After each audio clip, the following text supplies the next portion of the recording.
Por já?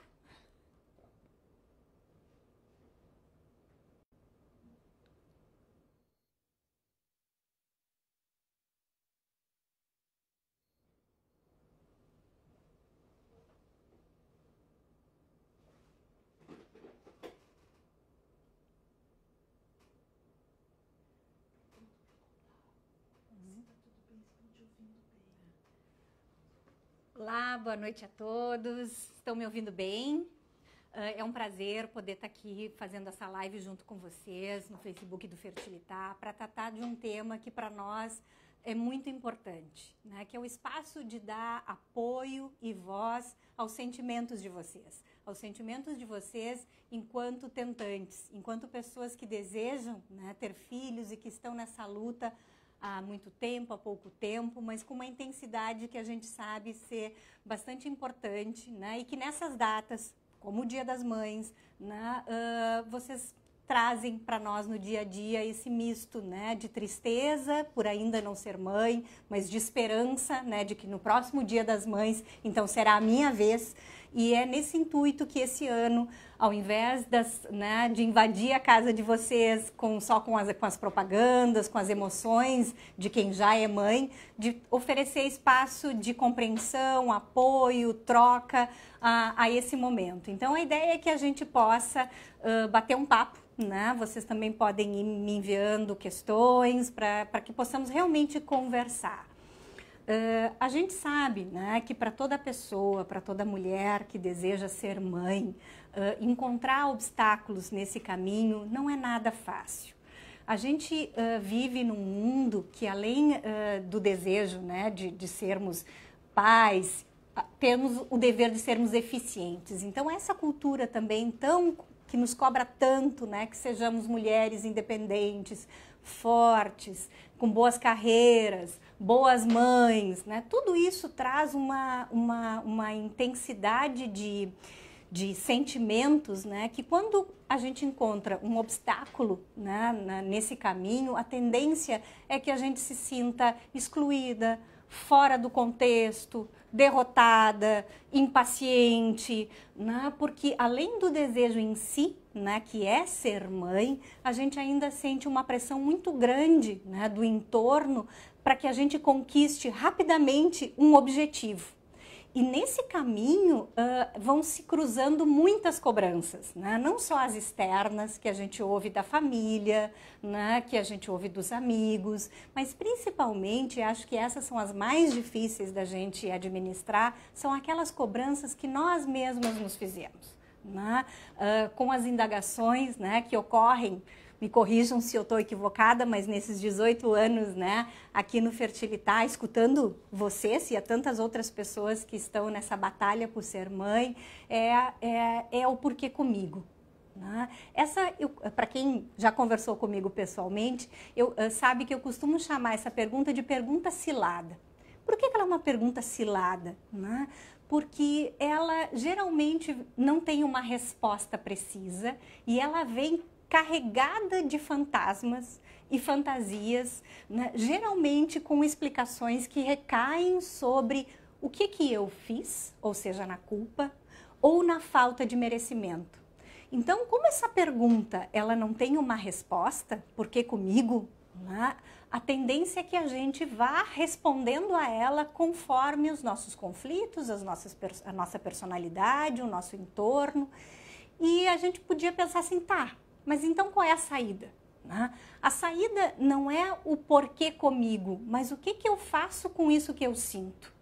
Hoje, conversando um pouquinho na Band já sobre esse tema, nós falávamos de como enfrentar esse momento. Né? E a ideia que muitas vezes todas as pessoas têm é de que quando é algo difícil, a gente tem que evitar. Então, numa sacada muito legal, né, a chamada para essa nossa fala hoje dizia: dá vontade de atirar a TV longe, dá vontade de sumir, dá vontade de dormir e só acordar quando a data passou, para que a gente não tenha, né, que se haver com essas pequenas torturas diárias que são, né, nesse momento, para vocês, as propagandas, né, dos Dias das Mães, as mães muito felizes com seus filhos, a fala de que isso é a melhor coisa do mundo, que ninguém conhece a felicidade, né, tão bem quanto uma mãe. Tudo isso vai fazendo, né, com que essa data se torne pesada. E pesada porque, de alguma maneira, nos dói nos depararmos, né, com o fato de ainda não sermos mãe. Dói porque também existe uma culpa de como que a gente pode estar infeliz numa data que é tão festiva, tão afetiva, tão bacana para todo mundo. Então, assim, porque temos mães, né, com melhores ou piores relações, mas nós temos mães, então também tem uma questão de estar triste num dia que é importante, não só para o que a gente deseja ser, mas para aquilo que a gente já é, ou seja, filhos, né? Então, como lidar com tudo isso? Não é fugindo, né? Não é dormindo, não é quebrando a TV. Claro que também não é se torturando, vendo, né, só filmes que digam respeito a esse tema nesse momento, mas é principalmente pararmos para refletir sobre que impacto isso tem em nós, né? Por que está doendo? Qual é o tamanho dessa frustração? O que é a frustração em si desse desejo que ainda não está satisfeito, mas que está ainda sendo possível, né, de satisfazer, seja por um caminho ou outro, né, seja através dos tratamentos, seja através de ampliar as maneiras de buscar a maternidade, como, por exemplo, pela adoção, mas de que a gente reconheça dentro da nossa história, da nossa vida, do dia a dia, com as pessoas que nos cercam, qual é o impacto, né, dessas sensações. Então, o primeiro passo é poder legitimar, poder estar triste nesse dia, né? Poder de alguma maneira dizer, é um dia difícil. Não se cobrar que, além de tudo, além de estar sofrendo, a gente ainda tenha que vender um pouco essa imagem das mídias sociais, né? Então, que bom que a gente está aqui no Facebook, mas não só falando que está tudo certo, que está tudo bem, que está todo mundo lindo e sorrindo nas fotografias, né? Mas que a gente possa mostrar a vida como ela é, né? Uma vida que tem, sim, esperança, uma vida que tem, sim, alegrias, mas uma vida que também tem limites, que também tem frustrações, que também tem dores. Assumir e legitimar essa dor é também poder encontrar vias, né, de elaborar essa dor e para encontrar formas não só de administrá-la, mas como superá-la. Não existe uma fórmula, né? Queria muito, assim, poder ter uma fórmula mágica, né, para que todo o sofrimento passasse rapidamente. Não existe isso, mas também, por outro lado, se existissem as coisas mágicas, a gente também não teria a alegria do dia a dia de construir uma saída que é singular, que é de cada um, que tem a ver com a história de cada um, né, com o desejo que também não é igual. Existem muitas motivações para ser mãe, para cada um é diferente. Então, a gente precisa examinar a nossa história, né, o nosso momento de vida, por que mesmo eu quero esse filho, o que eu estou sentindo, né, ao estar encontrando dificuldades para tê-los, qual é o caminho, né, que a gente possa encarar cada passo como uma etapa a mais, que a gente consiga ficar feliz com as oportunidades que a gente também se dá nessa trajetória, com os encontros que a gente também tem nessa caminhada, né? Então, acho que tudo isso vai construindo uma maneira de passar, né, por essas datas, não só o Dia das Mães, a gente sabe que o final do ano também é um momento complicado, do aniversário, porque a gente pensa, mais um ano se passou e eu ainda não sou mãe. Né? E eu penso que a gente pode olhar um pouquinho para isso como que bom, temos mais um ano pela frente, né, para que a gente possa seguir buscando o sonho. Não sei se vocês já gostariam de perguntar alguma coisa para a gente já poder começar a bater esse papo. Temos uma pergunta já. A Rosângela, ela fala como lidar com a pressão dos amigos que sabem da dificuldade, mas mesmo assim elas fazem essa pressão para ter filhos. É difícil, né? A pressão cultural, ela é tão grande e ela muitas vezes está tão no automático, né, da vida do dia a dia, que as pessoas muitas vezes nem se dão conta das perguntas que fazem, né? As chamadas perguntas de elevador. Tá tudo bem? E aí, já tem filhos? Ah, não tem, mas quando é que tu vai ter? Ah, olha, tem que começar a providenciar. As pessoas nem conhecem, né, muitas vezes a nossa história e já estão nos enchendo de perguntas. E muitas vezes a gente esquece até que tem mulheres que podem legitimamente não querer ter filhos, né? Mas respondendo a tua pergunta, assim, no sentido daquelas pessoas que já sabem da dificuldade e mesmo assim insistem. Eu costumo dizer que a gente tem que ensinar as pessoas a tratarem desse assunto conosco. Como? Dando alguns limites. É importante que a gente possa dizer, olha, não me pergunta mais. Eu sei que a tua pergunta é carinhosa, que tu está preocupado, né? Mas quando eu quiser falar sobre esse assunto, eu vou te procurar. A gente tem que saber também, né, dizer, até aqui eu consigo, até aqui eu aguento. Né? E com isso as pessoas vão, aos pouquinhos, aprendendo a respeitar, né, o nosso tempo de ficar quieto, o nosso tempo de não ir nas festinhas, o nosso tempo de conseguir sair e voltar para a vida, que também é importante, né? Mas isso depende muito de como a gente vai também auxiliando as pessoas a se darem conta de que essas perguntas nos impactam, né? E de que mesmo que a intenção seja boa, melhor em determinados momentos não fazê-las, né? Isso parte também daquilo que a gente pode fazer em relação aos outros. Mais alguma questão? Tem uma pergunta aqui, alguma dica para os pais nesse período? Para os futuros pais? Isso. Na verdade, eles estão, né? Quando um filho vem através do desejo de um casal, então aqui a gente está falando de um casal onde tem uma futura mãe, um futuro pai. Lembremos que existem muitos tipos de família, né, que podem se formar, onde só existem mães, onde só existem pais, onde só existe uma mãe sozinha, né, ou seja, são muitos os tipos de família. É bom que a gente destaque que a gente, na verdade, respeita, né, todas as formações familiares, as mais diversas, mas nessa situação específica onde a gente está, né, num par buscando um filho, a gente tem que lembrar que ambos estão passando por isso, né? De que, embora a gravidez não está ocorrendo no corpo da mulher e os tratamentos, muitas vezes, né, na sua maior parte do tempo, se dão sobre o corpo da mulher, então ela está muito mais envolvida, tem muito mais, os tratamentos são mais invasivos no corpo da mulher. Não é só ela que sente, né? O homem também sente. Então, muitas vezes, a dificuldade no casamento é que os homens tentam justo se manter numa posição também cobrada a eles culturalmente, né? De que eles têm que ser os fortes, de que eles tenham que se manter firmes, de que eles não podem mostrar as emoções. E isso, às vezes, faz com que muitas mulheres se sintam sozinhas. Não sei se é um pouco por aí que tu perguntaste, assim. Eu escuto muito isso na clínica do dia a dia. Parece que eu estou fazendo o tratamento sozinha. Ou se eu me entristeço, ele fica muito mal e não aguenta. Então, diz que a gente tem que pensar em outra coisa, que a gente tem que logo falar em outra coisa, muda de assunto, né? Então, talvez uma dica seja, para os homens, né? Seja se permitir viver junto com vocês esse momento. Tanto naquilo que é da expectativa positiva, né? Então, cada momento de buscar uma saída é um enfrentamento conjunto, é uma conquista conjunta. A conquista, ela não vem só, né, quando o bebê vem, ela vem com as oportunidades que vocês também se dão no dia a dia. Então, cada vez que a gente descobre o que está se passando, que a gente consulta o médico, que a gente inicia uma nova tentativa, ali também tem um ciclo renovado de esperança.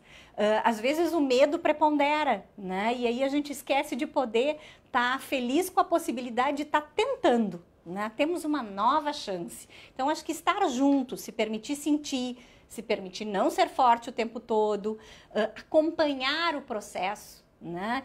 E isso já serve para quando o bebê vier, né? O papel do pai não é o papel de ajudar a mãe, né? Porque a questão não é ajudar, né? A responsabilidade, ela é compartilhada, assim como também os prazeres são compartilhados, né? Seja entre o casal, seja depois com a criança. Então, não é que como o homem vai ajudar a mulher, não. Como eles se ajudam, né? Como que eles enfrentam juntos isto, que é algo dos dois. Acho que por aí. Tem uma outra pergunta. O isolamento nessa fase de tentativas é prejudicial? A Carol pergunta. Carol, de novo, né? Não tem fórmula de bolo, né? A gente vai ter que podendo pensar que isolamento é esse, né? Quanto tempo ele dura?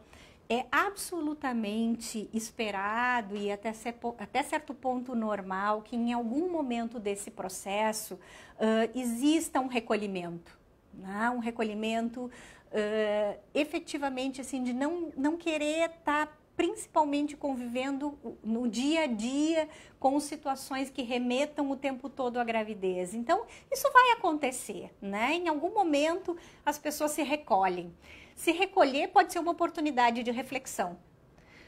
Isolar-se, às vezes, é fugir, né? Então, assim, bom, às vezes se é insuportável a festinha de aniversário da melhor amiga que engravidou depois de ti e que tu já está mais tempo tentando e aí ela já engravidou, já teve o bebê e é o primeiro aninho e eu não estou querendo ir, a gente também tem que poder respeitar isso, né? Eu acho que cada um conhece o seu limiar, né? Até onde pode estar no convívio com os outros nesse momento e até onde precisa um pouco se resguardar. O grande alerta que fica é que se a gente também se isola por demais e por muito tempo, a vida começa a ficar empobrecida, né? Porque as pessoas, os amigos, o convívio social, ele também nos traz uma outra parte da vida que é importante, né? Ou seja, mesmo quando a gravidez acontece e o filho vem, a vida não é só o filho. Então, a vida também não é só tentar engravidar. A possibilidade de que a gente volte a tentar, né, ter prazer com as coisas que nos davam prazer antes de começar a tentar, são fundamentais. Isso é muito, muito, muito difícil. A gente conversava com a Amora Xavier, que vocês devem conhecer, do Cartinhas para Cegonha, né, num evento do Fertilitar, e ela dizia, as pessoas dizem, tu não pode só pensar nisso, muda o foco, e ela dizia, muito difícil, isso é impossível, né? Então, esse pedido que as pessoas fazem, essa sugestão que as pessoas dão, ela é muito complicada. Ela tem razão, né? Eu digo que só quem passa sabe, né? Só quem passa sente. Mas a gente tem que poder fazer um esforço de não infertilizar a vida, né? A vida, ela tem muitas áreas, né? Tem a área, os sonhos, né? Essa é uma outra frase que eu uso muito. A gente, quando está vivendo antes de começar a engravidar, a gente sonha no plural, né? A gente tem muitos sonhos. Entre eles está a maternidade, mas não é uma exclusividade. Quando se começa a tentar, até porque vira uma prioridade, a gente passa a sonhar no singular. Então, parece que esse é o único sonho possível, é o único sentido possível que a vida tem. E se a gente pensar assim, a vida fica muito restrita, muito pequena, muito fechada.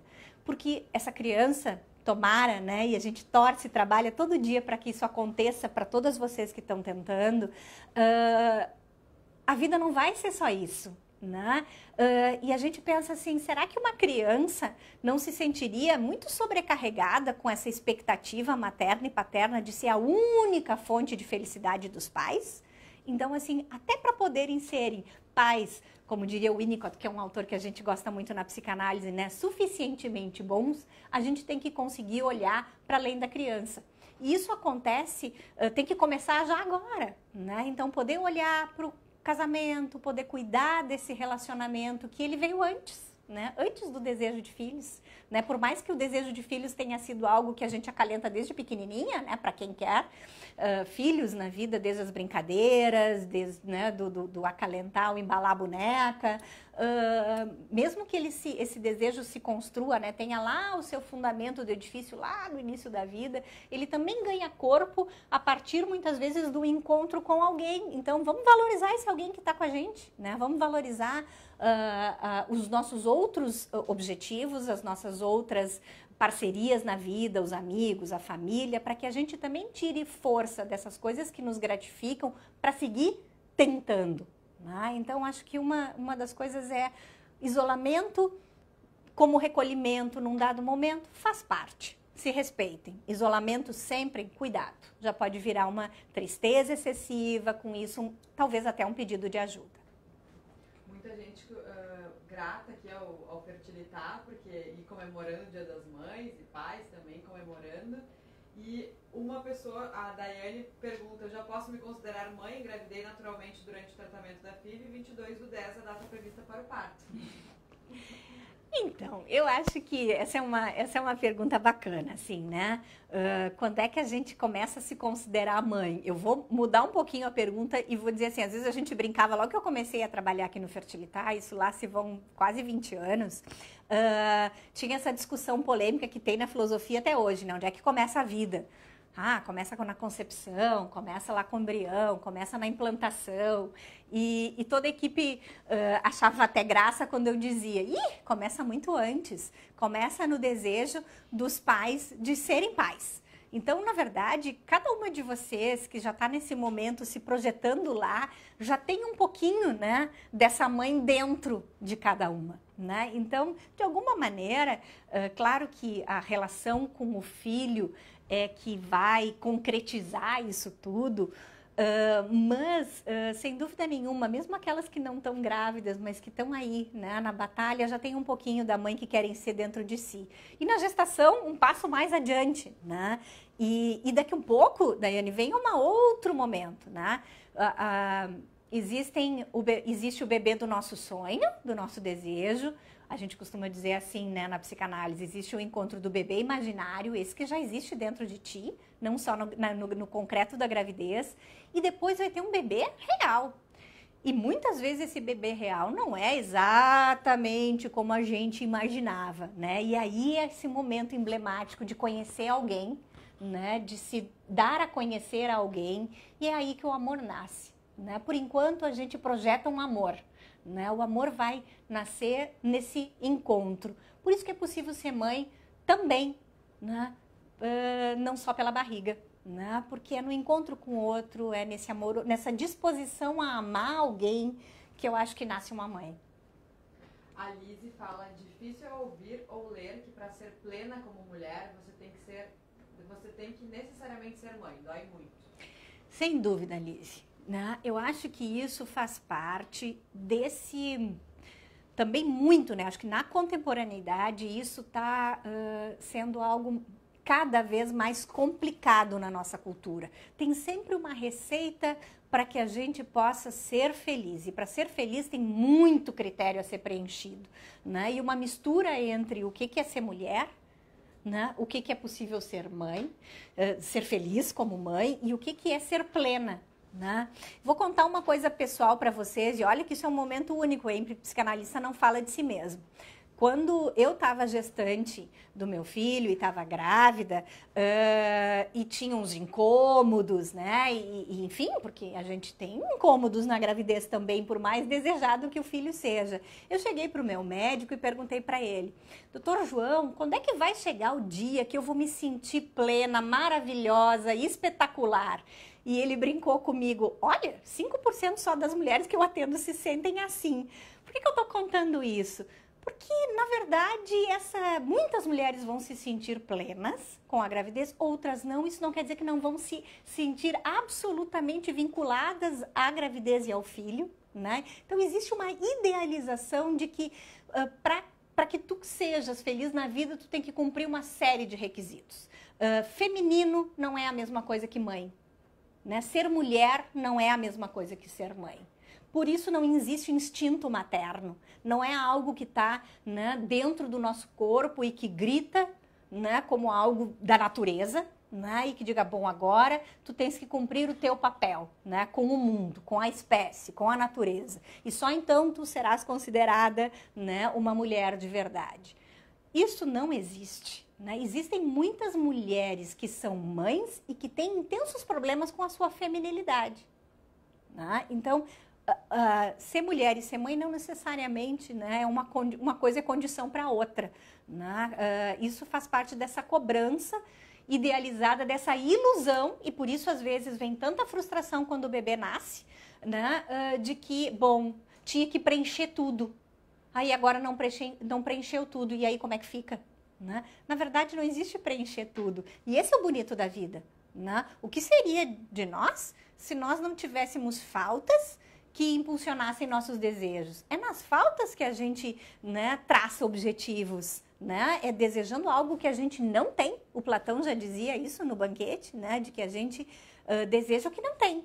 E isso é o motorzinho, né? Que faz com que a gente siga na vida buscando. Então, Nise, é ruim mesmo lidar com essa idealização. Agora, tu é quem tem que poder respaldar a ti mesma no teu lugar de mulher e não dar tanta bola para o que te dizem.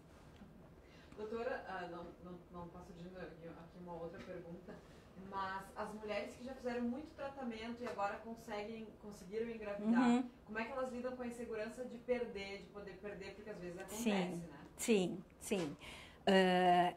Sem dúvida nenhuma, né? Eu acho que o HCG positivo é a primeira vitória. Né? E claro que a gente também não pode, a partir dessa vitória, achar que a gente não pode comemorar, né? Porque agora eu tenho que esperar, porque daí eu tenho que esperar a eco, e depois eu tenho que esperar os 3 meses, depois eu tenho que esperar se vai estar tudo bem na morfológica, e aí terminou a gravidez e a gente não comemorou.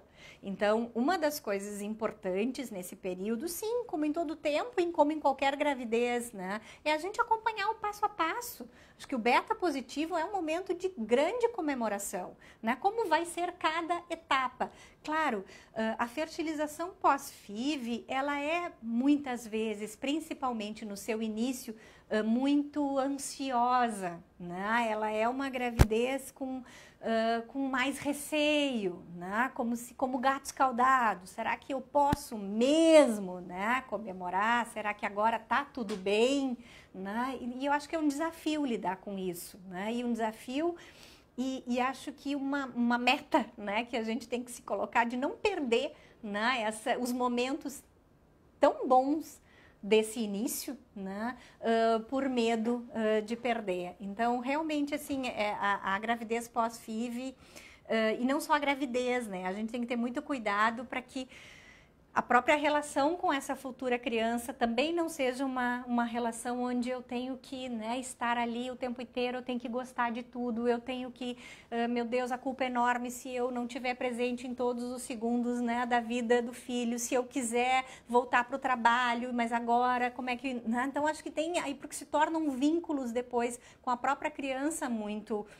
que podem, né, ser muito mais ansiosos por isso, né, pela exigência que a gente também fica em relação a isso. Uma das coisas muito comuns, assim, que acontece na gravidez pós-FIV é a culpa com os incômodos, né? Então, assim, por exemplo, os enjoos. O primeiro enjoo é a maior alegria, porque é sinal da comprovação da gravidez, né? Então, é a primeira vez que a gente fica enjoado na vida e fica feliz ao mesmo tempo. Só que quando os enjoos permanecem, normalmente até o final do 3º mês, não é possível que alguém ache prazeroso, né? Ficar enjoada, ficar excessivamente com sono, vomitar, né? Náuseas excessivas. Então, tem um desconforto nisso. E parece que essas mulheres não se autorizam a dizer, puxa, isso tá um saco, isso é muito difícil, eu não tô gostando dessa parte, né? Vem uma cobrança e, de novo, uma exigência de que essa gravidez tenha que ser idealizada. Perfeita, eu não posso sentir nada, eu tenho que ficar super bonita, eu não posso, né, ter nenhum conflito, eu não posso ter nenhum medo, porque afinal eu quis tanto, né? Como é que agora eu tô com medo? E até para que vocês saibam, né, toda gravidez, por mais desejada que ela tenha sido, ela sempre tem um quê de ambivalência, né? Um certo, é tudo o que eu quero, mas agora também eu tenho medo. Puxa, eu queria tanto, aconteceu, e agora? E o impacto que isso vai ter na minha vida? E a vida vai mudar como? Claro, se abre um mundo novo, um mundo desconhecido, né? Então tudo isso é normal de sentir, né? Que também não se cobrem tanto, né? As mulheres são humanas, as pessoas são humanas, com isso também têm as suas dificuldades, o que gostam mais, o que gostam menos. Contei para vocês, eu também estava esperando, né, que eu achasse tudo muito bom durante o tempo inteiro, né? E eu achei tudo muito bom, apesar dos desconfortos. E acho que a forma de... o Dr. João me ajudou nisso quando ele diz, olha, fica tranquila, é assim, né? A gente vai sentir muitas coisas boas, mas também outras não vão ser nem tanto, mas faz parte passar por isso.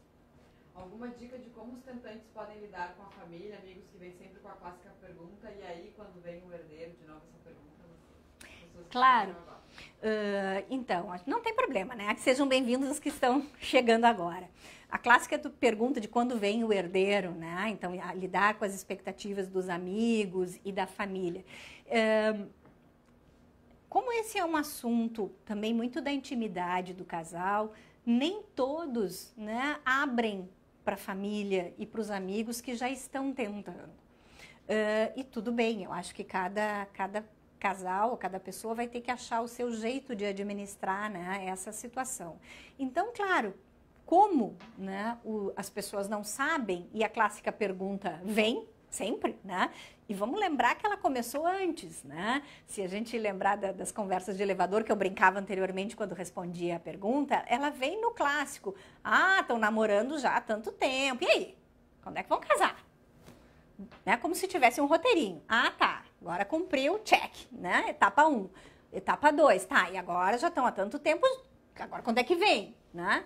Como se tivesse que vir e depois que vier o primeiro, quando é que vem o segundo. Então, as pessoas às vezes perguntam, às vezes, claro, tem pessoas invasivas, mais curiosas, né? Mas na maior parte das vezes estão fazendo essas perguntas muito no automático da cultura, né? Acho que dependendo da intimidade que cada um tem, né, com a pessoa que está fazendo a pergunta, a gente pode ter uma resposta diferente, né? Acho que o que ajuda sempre, mesmo que a gente não queira contar que nesse momento está tentando, até para não criar maiores expectativas ou, enfim, que as pessoas evitar que as pessoas invadam demais o espaço, né, do casal, é a gente poder dizer, olha, quando a gente decidir, né, ou tiver alguma novidade a respeito desse tema, a gente vai te avisar, né? Então, assim, é um pouco cortar, né? E não, porque a tendência, o que eu ouço muito, né, que as pessoas dizem é, ah, por enquanto não, ah, não, pois é, a gente está vendo, né? Então, assim, é uma evasiva.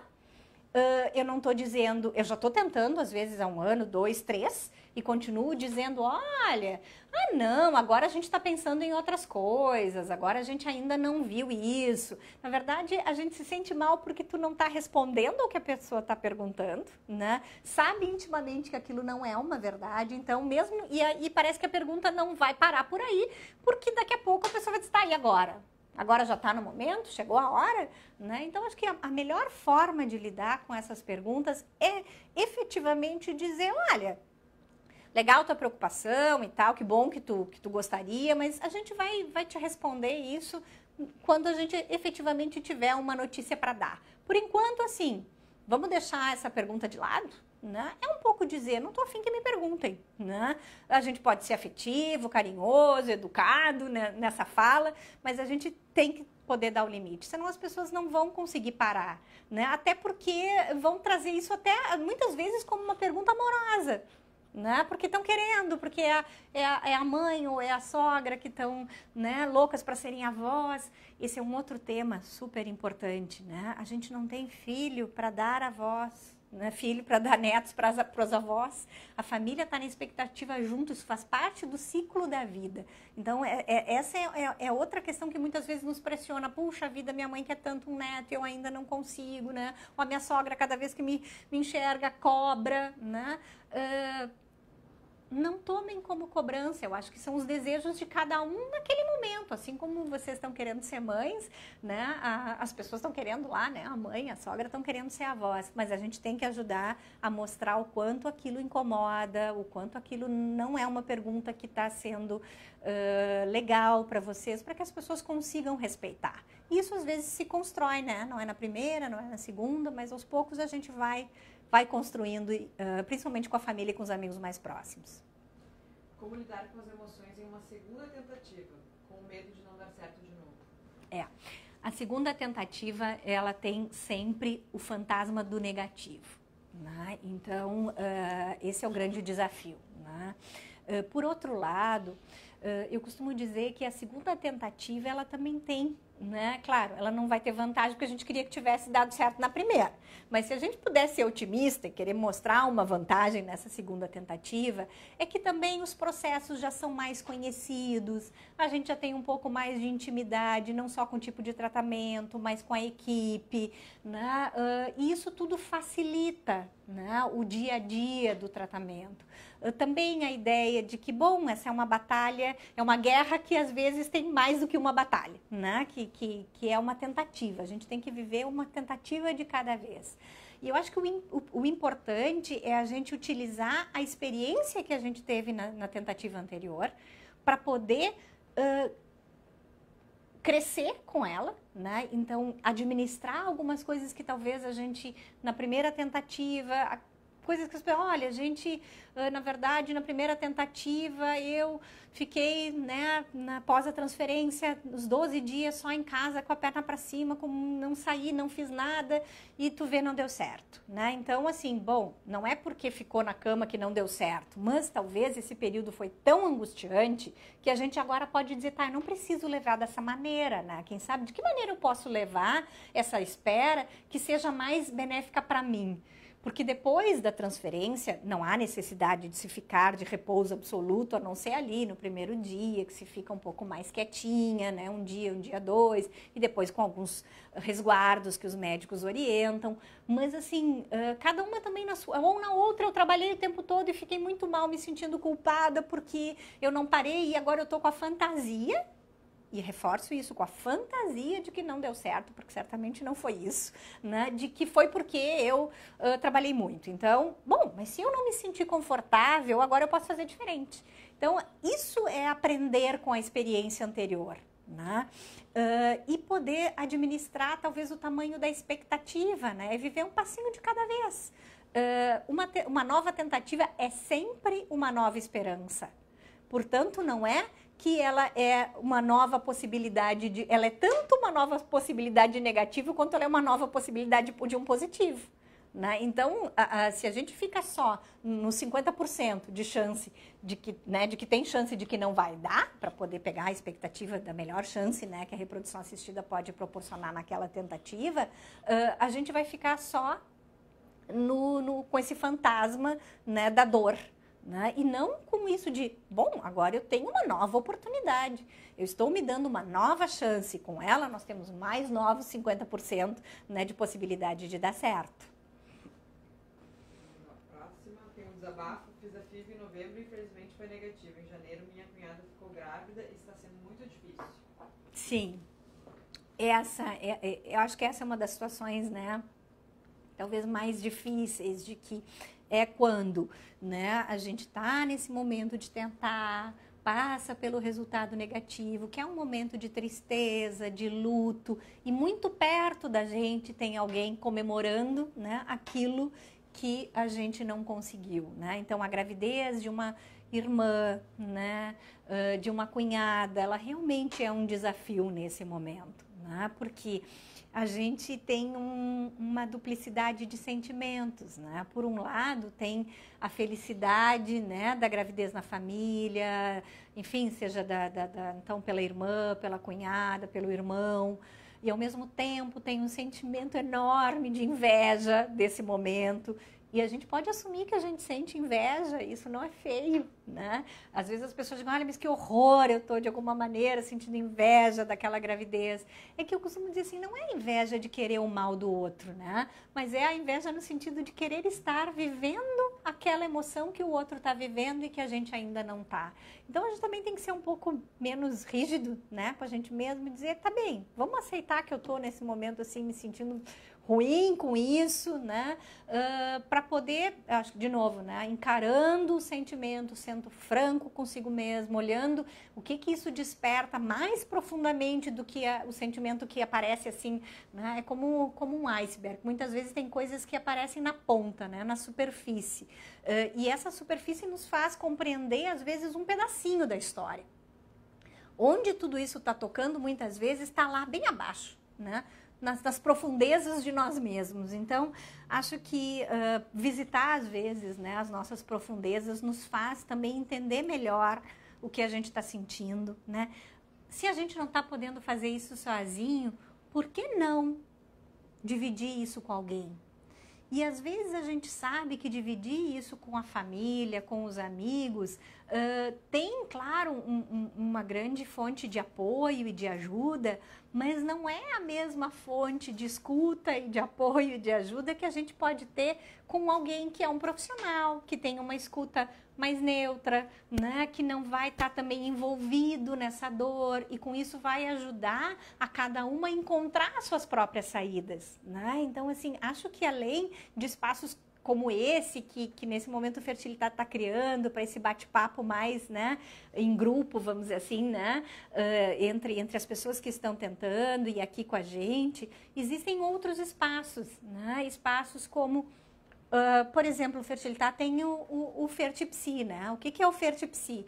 É um espaço de escuta, né, a todas as pessoas que desejarem, né, conversar comigo, né, falar dos seus sentimentos, entender, dar sentido às suas emoções. Ele está aberto a todos, é parte do tratamento, não tem custo, né, é algo que muitas vezes a gente deixa o folderzinho lá na entrada, né, não é algo imposto, não é algo que a gente vá necessariamente chamar para vir, mas que está aberto, né, então não só, claro, aqui comigo, nesse espaço do Fertilidade, mas acho que poder contar com, né, os psicanalistas, com os psicólogos, como um espaço onde a gente vai trabalhar e dar sentido para tudo isso que a gente está vivendo. A ansiedade pode atrapalhar as mulheres que estão tentando engravidar? Essa é uma pergunta bem importante, porque a gente tem que dividi-la, né, em alguns fatores. Existem, né, pesquisas que mostram, né, o quanto o estresse excessivo, né, pode interferir na possibilidade de gravidez, principalmente quando a gente está falando da gravidez espontânea, né, porque isso interfere nos nossos hormônios, portanto interfere no nosso ciclo e com isso também, né, na possibilidade da gravidez. Contudo, a gente tem que diferenciar, assim, se o que está impactando do ponto de vista emocional na não gravidez é puramente uma ansiedade, é um conflito mais profundo em relação à própria maternidade, né? Existem outras questões que podem interferir na gravidez, emocionais que podem interferir na gravidez. Quando eu disse que a gente tinha que ter muito cuidado de dividir isso em alguns fatores para análise, é que tem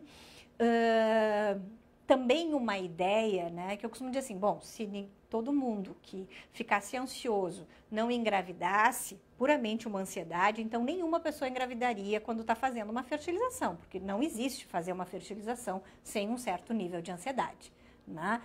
O que a gente tem que poder entender é que nível é esse, ao que ela se liga, né, a que impacto está tendo nessa pessoa, né, e os níveis disso. Então, claro que existe uma interferência, nós somos o sujeito é uma unidade, né?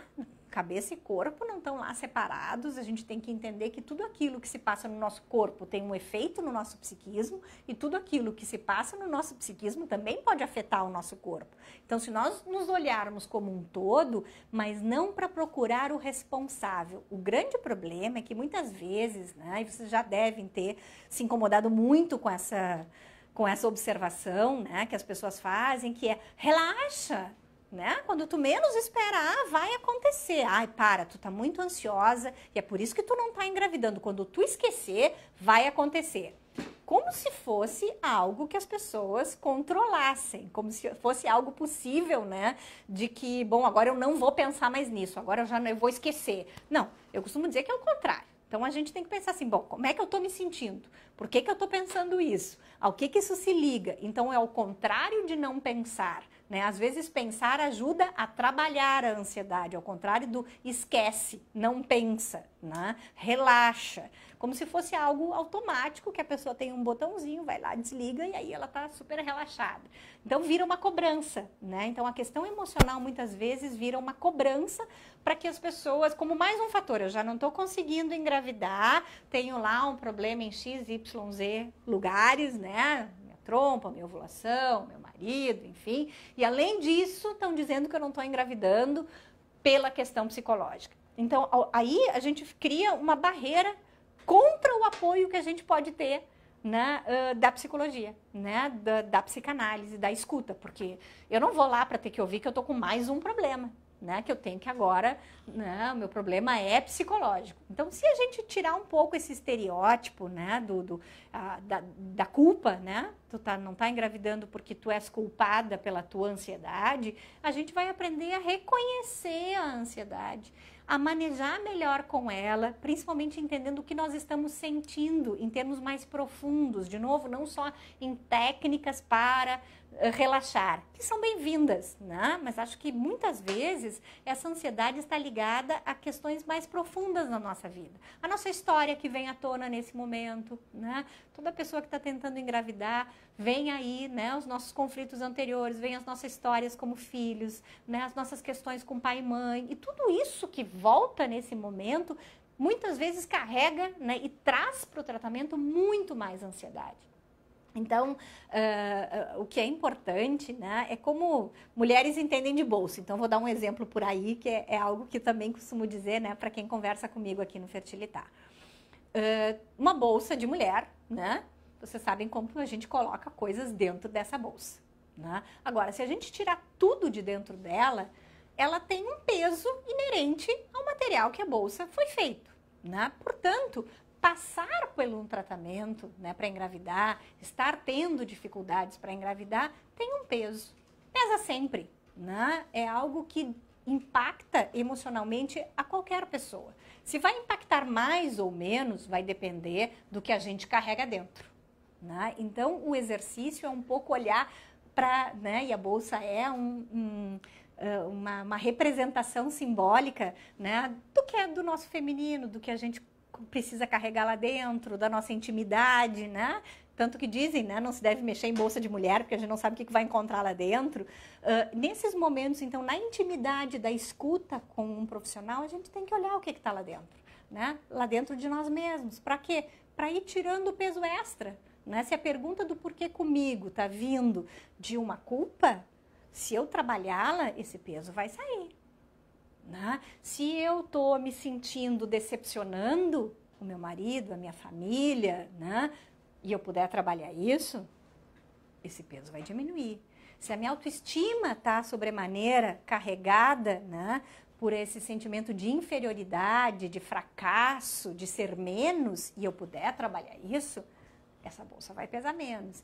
E lá pelas tantas vai restar o quê? O peso da bolsa. Ou seja, vai ficar ansiosa em certa medida, sim, porque isso faz parte, né, de uma expectativa em relação a algo muito desejado, né? Certa vez uma colega me disse isso, assim, né, de que o frio na barriga, ele é proporcional à importância do que a coisa tem pra gente, né? Então, vai ter frio na barriga, vai ter ansiedade também, né, nesse momento, e é impossível ficar sem ela. Agora, quando tá muito pesado, vamos procurar ajuda? Eu acho que eu caminho um pouco por aí. Uma última dica, então, para quem vai passar esse Dia das Mães ainda tentando, doutora. Bom, uma dica, né? Respeitem os seus sentimentos nesse dia, né? Se bater uma tristeza, ok, faz parte, se entristecer faz parte da vida, vai passar, né? A gente tem que transformar a tristeza em motor, né? Em motor no sentido de dizer, ok, tá bem, hoje eu tô triste, mas o que eu vou fazer amanhã? Né? Como é que eu vou, que destino eu vou dar para essa minha tristeza? Então, às vezes a gente transforma essa tristeza em coragem, né? Coragem para enfrentar a vida, para voltar a aproveitar a vida, né? Para poder usufruir aquilo que a gente já tem, né? Acho que muitas vezes ficar em função da falta faz com que a gente não reconheça aquilo que a gente já tem. Certamente vocês têm muitas coisas, né, na vida de vocês. Então, que esse dia passe com uma bolsa, né? Com o menor peso possível e que a esperança, né, de ainda conquistar essa maternidade seja um motor que faça com que a gente possa passar esse dia como um dia que marque a esperança, né? Um dia que eu vou mirar para dizer assim, bom, quem sabe vai ser a minha vez daqui a pouco, né? Eu acho que olhar isso também com um pouco mais de positividade, de esperança, aceitando a tristezinha que vai bater, né? Ela faz parte, mas ninguém é menos que ninguém. A maternidade não é só coisa boa, né? Então vamos tirar esse lugar idealizado de que a gente só vai ser feliz e importante se a gente for mãe. Valorizem-se pelo que vocês já são. Eu acho que essa é a maior dica que eu podia dar para vocês. Então, tchau, foi um prazer.